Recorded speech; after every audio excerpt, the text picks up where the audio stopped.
નમસ્કાર. ધોરણ 6 ની અંદર આપણે ચેપ્ટર જોઈ રહ્યા છીએ રેસાથી કાપડ સુધી. બરાબર. સામાન્ય વિજ્ઞાનની ચર્ચા આપણે કરી રહ્યા છીએ જીસીઆરટી અંતર્ગત. તો આપણે જાણીએ છીએ કે કોઈ પણ સ્પર્ધાત્મક પરીક્ષા હેતુ સામાન્ય વિજ્ઞાન સૌથી વધુ મહત્વપૂર્ણ છે અને જીસીઆરટી તેનો બેઝ છે.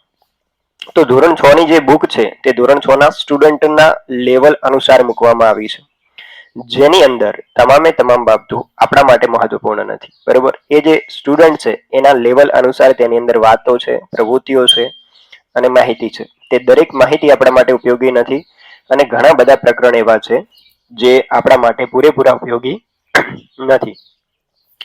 તો ધોરણ 6 અંતર્ગત આપણે એ જ પ્રકરણ જોવાના છીએ જે પ્રકરણો આપણને સ્પર્ધાત્મક પરીક્ષાની દ્રષ્ટિએ વધારે ઉપયોગી છે. બરાબર. તો એ જ અંતર્ગત આપણે આહારના ઘટકો ચેપ્ટર જોઈ ગયા છીએ. બરાબર. આ જે ચેપ્ટર છે રેસાથી કાપડ સુધી, તે નવી જે હમણાં બુક અપડેટ થઈ છે તેની અંદર આ ચેપ્ટર છે નહીં. રેસાથી કાપડ સુધી ચેપ્ટર જે ઓલ્ડ બુક હતી ધોરણ 6 અને 7 બંનેની અંદર હતું, પરંતુ નવી બુકની અંદર નથી. તેમ છતાં તે જૂની બુકની અંદર છે. તો આપણે રેસાથી કાપડ સુધી આ ચેપ્ટરની ચર્ચા કરવાના છીએ સામાન્ય વિજ્ઞાન અંતર્ગત.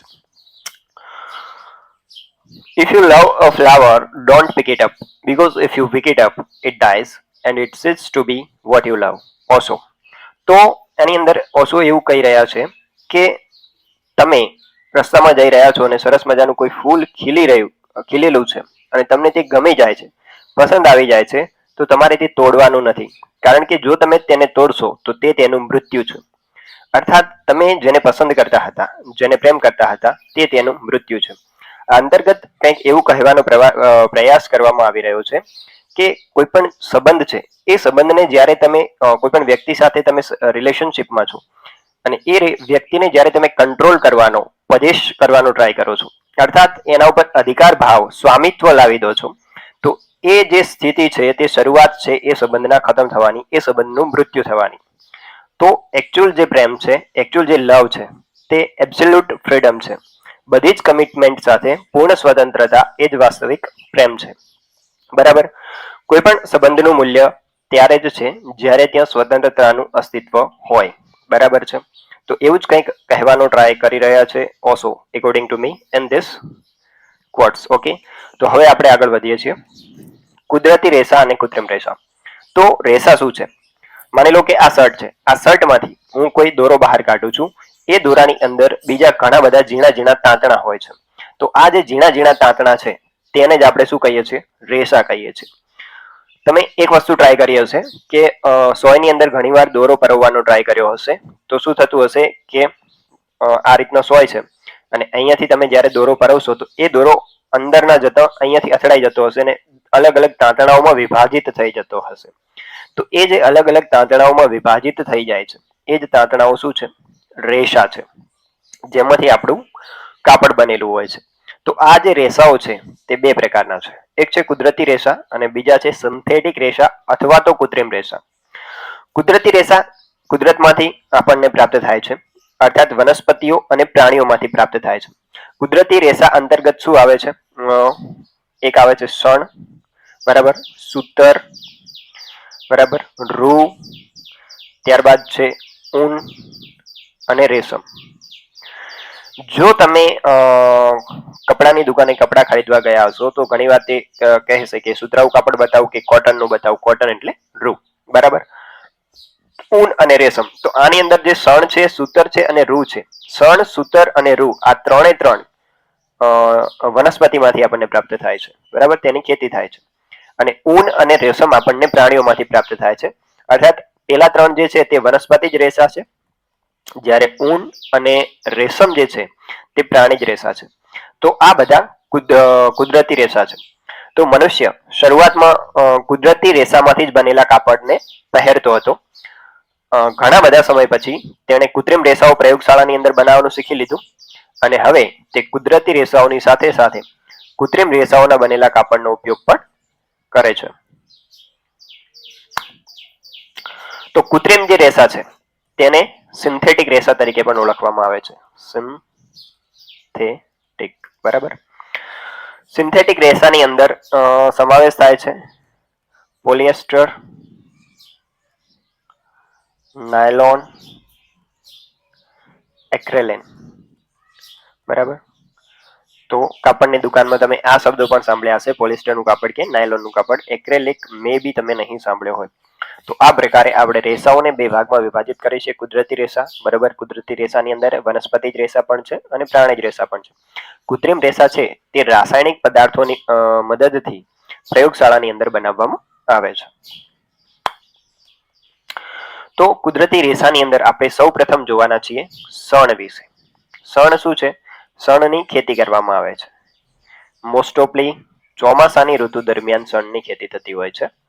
ચોમાસાની ઋતુમાં શણની ખેતી થાય છે તો શણનું જે વૃક્ષો હોય છે તેનું આ જે પ્રકાંડ છે, પ્રકાંડને પાણીની અંદર પલાળી રાખવામાં આવે છે અને પલાળીને તેની જે છાલ છે તે છૂટી પાડવામાં આવે છે.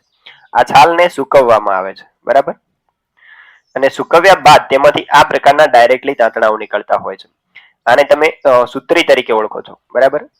પછી તમે શણના કોથળા, જે બટાટા હોય છે કે પાપડી હોય છે, તે ભરવા માટે શણના કોથળા વપરાય છે. તો આ રીતના શણ આમાંથી છૂટું પાડી અને તેમાંથી રેસાઓ તૈયાર થતા હોય છે. પછી આમાંથી સુતલી બોમ્બ પણ આમાંથી જ બને છે, શણમાંથી. તો ચોમાસા દરમિયાન શણની ખેતી થાય છે અને પ્રોસેસ શું છે? એનું જે થડ હોય છે, પ્રકાંડ હોય છે, તે છાલને પ્રકાંડને પલાળી અને સૂકવવામાં આવે છે. સૂકવતા એની જે છાલ છે, છાલમાંથી રેસાઓ છૂટા પડે છે. રેસાઓમાંથી આ રીતે કાપડ બનાવવામાં આવે છે કે આ રીતના કોથળા પણ બનાવવામાં આવે છે, બરાબર. યાદ રાખવા જેવી વસ્તુ છે કે અસમ, બિહાર અને પશ્ચિમ બંગાળ, આ ત્રણ જગ્યાએ ભારતની અંદર આપણને શણની ખેતી થતી જોવા મળે છે, બરાબર. ઓકે, અહીંયા એક્ઝામ્પલ આપેલું છે. પશ્ચિમ બંગાળ, બિહાર અને અસમની અંદર તમને શણની ખેતી થતી જોવા મળે છે. અને અત્યારના સમયમાં રેસામાંથી કાપડ બનાવવા માટે ઘણા બધા મશીનો આવી ગયા છે, જેની મદદથી રેસામાંથી કાપડ તૈયાર થઈ શકે છે. ત્યારબાદ છે ઊન, બીજા નંબરે. ઓકે, તો ઊનની અંદર શું કરવામાં આવે છે કે જે ઘેટા છે, ઘેટાની ઉપર આ રીતના ઊન આવેલી હોય છે, તમે અહીંયા જોઈ શકો છો. આ જે ઊન છે, ઊનની અંદર હવા રહે છે, હવા કે જે ઉષ્માની મંદ વાહક છે, બરાબર. તો તેના લીધે જે શિયાળાની ઋતુ હોય છે તે દરમિયાન ઘેટાના શરીરને ગરમ રાખવામાં આ જે ઊન છે તે તેની હેલ્પ કરતી હોય છે અને ઠંડી સામે તેનું રક્ષણ કરતી હોય છે. તો આ જે ઘેટા છે તેમને ઉનાળાની ઋતુ દરમિયાન આ ઊનની કોઈ જરૂર નથી. ઉલટાની ઉનાળામાં શું છે, આ ઊન તેમના માટે નુકસાનકારક છે, કારણ કે તેના લીધે તેમને વધારે ગરમી લાગે છે. તો ઉનાળાની ઋતુ દરમિયાન તેમને આ ઊન ઉતારવાની પ્રક્રિયા થાય છે. જે રીતના આપણે વાળ કપાવીએ છીએ તે માટે મશીન હોય છે, એ જ રીતના તેમની ઊન પણ ઉતારવામાં આવે છે, બરાબર. અને તેમને કોઈ તકલીફ થતી નથી. જે રીતના આપણને વાળ કપાવીએ અને કોઈ તકલીફ થતી નથી, એ જ રીતના ઊનના કિસ્સામાં પણ કંઈક આવું બનતું હોય છે. તો અહીંયા આજે આખી પ્રોસેસ છે ઊનની તે આપેલી છે. સૌપ્રથમ શું કરવામાં આવે છે? ઘેટાનું ઊન ઉતારવામાં આવે છે, બરાબર. ઉતારીને તેને પાણીની અંદર ધોવામાં આવે છે, જેને ઘસવાની પ્રક્રિયા કહે છે. પાણીમાં ધોવાની જરૂર શા માટે છે?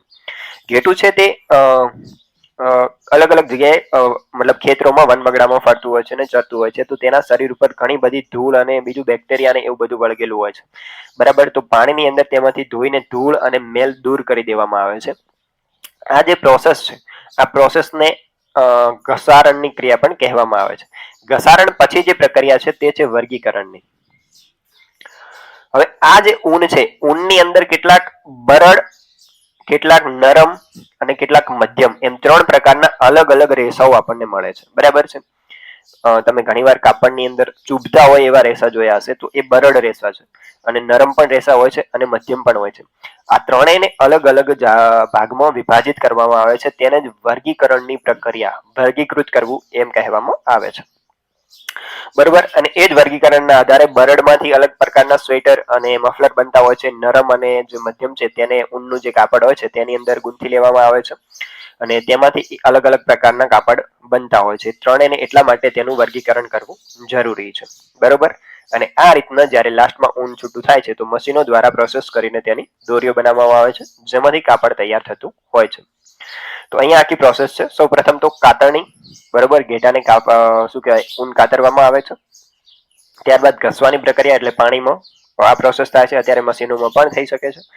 વર્ગીકરણ કરવામાં આવે છે બરડ, નરમ અને મધ્યમમાં. ત્યારબાદ આ જે રેસા છે તેને સૂકવી દેવામાં આવે છે, તેને રંગી અને વીંટાળીને ત્યારબાદ તેમાંથી કાપડ બજારમાં આવતું હોય છે. બરાબર. હવે આની અંદર તમારે એક વસ્તુ જે ધ્યાનમાં રાખવા જેવી બાબત છે કે આ જે ઘેટા પરથી ઊન ઉતારવાની પ્રક્રિયા છે એ પ્રક્રિયા જે વ્યક્તિ કે જે માણસ કરતો હોય છે એ માણસને એન્થ્રેક્સ નામનો બેક્ટેરિયા હોય છે એની અંદર, એનાથી શોર્ટ્સ નામનો લોહીનો રોગ થાય છે અને આ રોગ ખૂબ જ જીવલેણ સાબિત થાય છે. તો આ વસ્તુને બુકની અંદર વ્યવસાયિક સંકટ તરીકે ઓળખવામાં આવી છે કે ઘેટા પરથી ઊન ઉતારવાનો જે વ્યવસાય છે તે વ્યવસાય સંકટમાં છે આ રોગના લીધે. હવે તમને થતું હશે કે શું માત્ર ઘેટા પરથી જ ઊન મેળવવામાં આવે છે? નહીં. એક આ જે યાક નામનું પ્રાણી છે તેની ઊનનો પણ ઉપયોગ થાય છે ઊનના કપડા બનાવવા માટે. ઊંટનો ઉપયોગ પણ થાય છે ઊનના કપડા બનાવવા માટે. પછી લામા અને અલ્પાકા નામના પ્રાણીઓ હોય છે, દક્ષિણ અમેરિકામાં જોવા મળે છે, તેમાંથી પણ આપણને ઊન મળતી હોય છે. આગળ આપણે જોઈશું અલગ અલગ પ્રાણીઓમાંથી. અહીંયા જેમ કે ઊન આપણને ઘેટા સિવાય બીજા પ્રાણીઓમાંથી પણ પસાર થાય મળે છે. એની અંદર શું છે? દક્ષિણ અમેરિકામાં લામા અને અલ્પાકા નામના પ્રાણીઓ જોવા મળે છે જે આપણને ઊન આપે છે. બરાબર. દક્ષિણ અમેરિકા, લામા અને અલ્પાકા તમારે યાદ રાખવાનું છે. આ પ્રાણીઓમાંથી પણ આપણને ઊન પ્રાપ્ત થાય છે. ત્યારબાદ છે મોહેર. અહીંયા મહેર નથી પણ મોહેર છે શબ્દ. ઓકે. તો મોહેર નામની રેશમી ઊન છે. દેખો, રેશમનું તો કાપડ હોય જ છે પણ એકદમ રેશમી ઊન પણ હોય છે. તો આ મોહેર નામની રેશમી ઊન આપણને અંગુરા નામની બકરીમાંથી મળે છે અને આ અંગુરા બકરી પહાડી વિસ્તારોમાં થાય છે. તો પહાડી વિસ્તારો ક્યાં આવેલા છે? સ્વાભાવિક છે, પહાડી વિસ્તારો ભારતની અંદર ક્યાં આવેલા છે? અહીંયા, જમ્મુ અને કાશ્મીર. ઓકે. તો જો એવો પ્રશ્ન પૂછાય કે મોહેર એ શું છે, તો મોહેર એ ઊનનો પ્રકાર છે. કેવી ઊન છે? રેશમી ઊન છે. અને તે શેમાંથી મળે છે? અંગોરા નામની બકરીમાંથી, જે ક્યાં જોવા મળે છે? પહાડી વિસ્તારો, જમ્મુ અને કાશ્મીર. તે સિવાય અહીંયા જમ્મુ કાશ્મીર વધારાનું આવી ગયું છે. ન્યુઝીલેન્ડના ઘેટાઓમાંથી પણ આપણને શ્રેષ્ઠ ઊન પ્રાપ્ત થાય છે. તો આ હતા ઊનની આખી જે પ્રક્રિયા અને ઊનનું કાપડ અને જે પ્રાણીઓ છે જેમાંથી આપણને ઊન પ્રાપ્ત થાય છે તેના વિશેની જાણકારી. અહીંયા ઘેટાઓની કેટલીક ભારતીય પ્રજાતિઓ આપેલી છે જ્યાંથી આપણને ઊન મળે છે. સૌપ્રથમ પ્રજાતિ છે લોહી. તો લોહીમાંથી આપણને સારી ગુણવત્તાવાળું ઊન મળે છે અને આ ઘેટું રાજસ્થાન અને પંજાબમાં જોવા મળે છે. બીજી પ્રજાતિ છે રામપુર બુસાયર. કથ્થઈ ઊન ક્યાંથી મળે છે? તો રામપુર બુસાયર માંથી મળે છે, જે આપણને ઉત્તર પ્રદેશ અને હિમાચલ પ્રદેશમાં આ ઘેટું જોવા મળે છે. ત્રીજું છે નાલી અથવા તો નલી. તો નાલી અથવા તો નલી ઘેટાની જાત છે જેમાંથી આપણે જે ગાલીચા હોય છે એ ગાલીચાનું ઊન આપણને મળે છે અને આ ઘેટું આપણને રાજસ્થાન, હરિયાણા અને પંજાબમાં જોવા મળે છે. બાખરવાલ ઘેટાની જાત છે અને તે સાલના વણાટ માટેનું ઊન તેમાંથી મળે છે. આ ઘેટું આપણને જમ્મુ અને કાશ્મીરમાં જોવા મળે છે. મારવાડી ઘેટાની જાત છે જેમાંથી આપણને બરછટ ઊન મળે છે, ગુજરાતમાં જોવા મળે છે. અને પાટણવાડી પણ ઘેટાની જાત છે જેમાંથી મોજા અને ગંજી જે આપણે પહેરીએ છીએ તે બનાવવા માટેનું ઊન મળે છે અને આ પણ ગુજરાતની અંદર છે. તો મારવાડી અને પાટણવાડી બંને ઘેટાની જાત ગુજરાતમાં છે. સાલના વણાટ માટે બાખરવાલ છે જે જમ્મુ અને કાશ્મીર, ગાલીચાના ઊન માટે નલી છે જે રાજસ્થાન, હરિયાણા અને પંજાબમાં, કથ્થઈ ઊન મળે છે રામપુર બુસાયરમાંથી જે ઉત્તર પ્રદેશ અને હિમાચલ પ્રદેશમાં મળે છે અને લોહી નામના ઘેટામાંથી આપણને સારી ગુણવત્તાવાળું ઊન મળે છે જે રાજસ્થાન અને પંજાબની અંદર છે.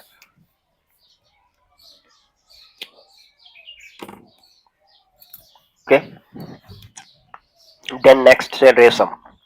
તો રેશમના કીડા ઉછેરવાની જે પ્રક્રિયા છે તેને આપણે સેરીકલ્ચર તરીકે ઓળખીએ છીએ. બરાબર.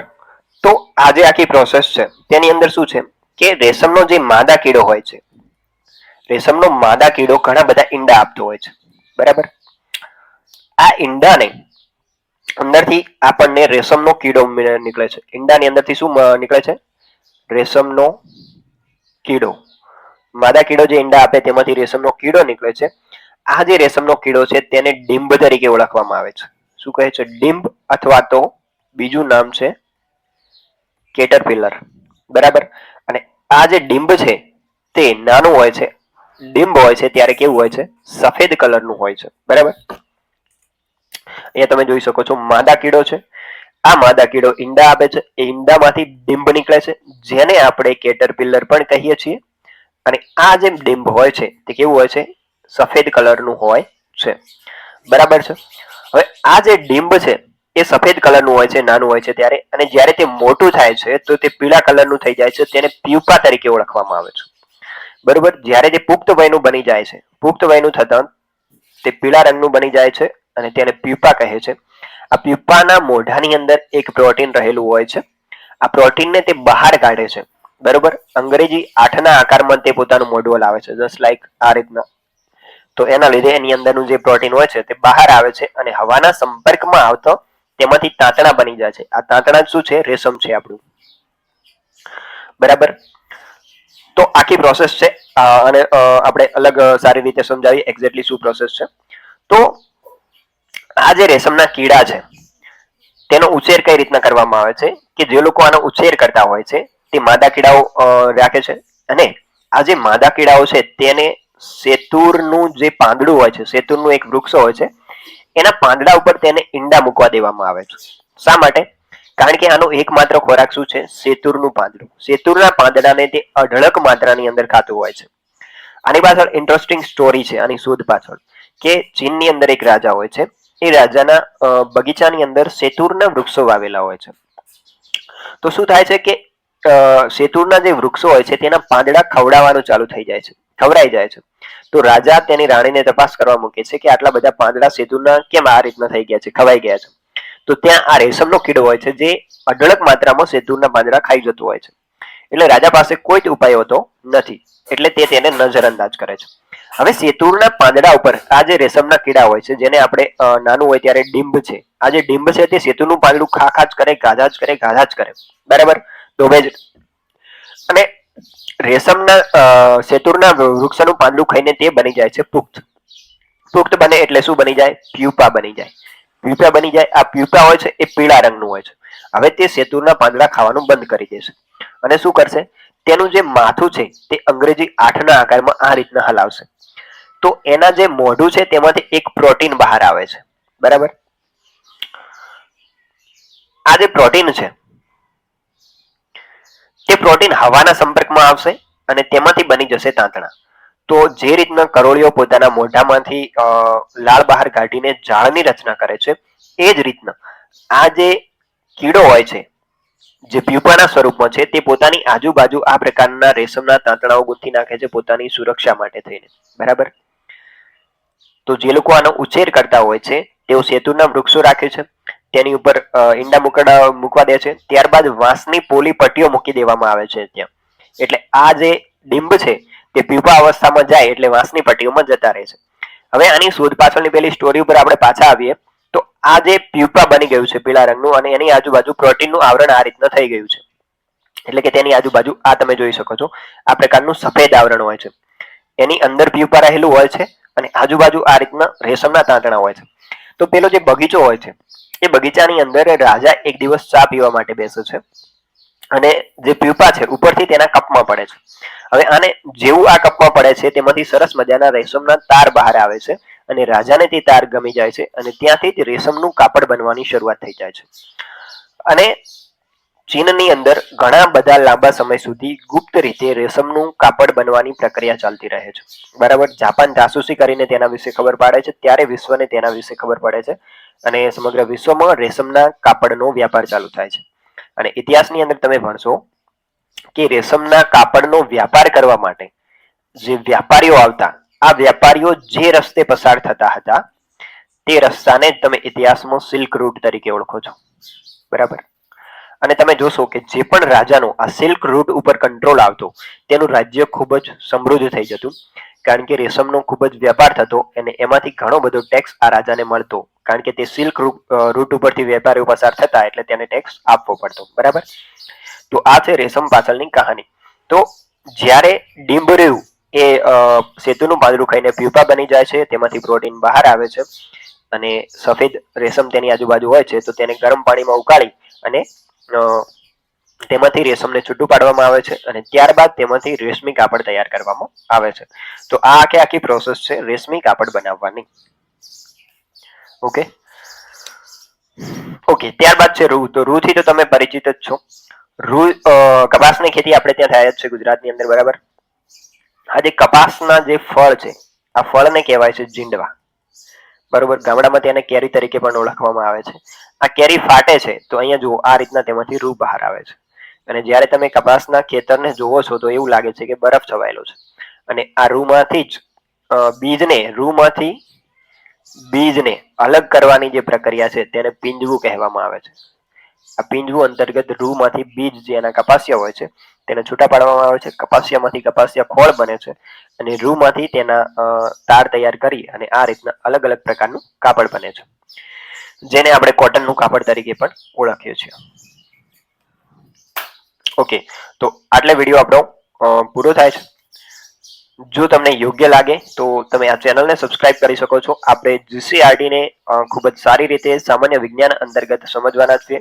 તેની અંદર જેટલા પણ પ્રકરણ સ્પર્ધાત્મક પરીક્ષાની દ્રષ્ટિએ મહત્વપૂર્ણ હશે તે તમામ પ્રકરણને આપણે ખૂબ જ સારી રીતે સમજીશું, જેથી સામાન્ય વિજ્ઞાન અંતર્ગત જેટલા પણ પ્રશ્નો પૂછાય છે તે તમને આવડી શકે.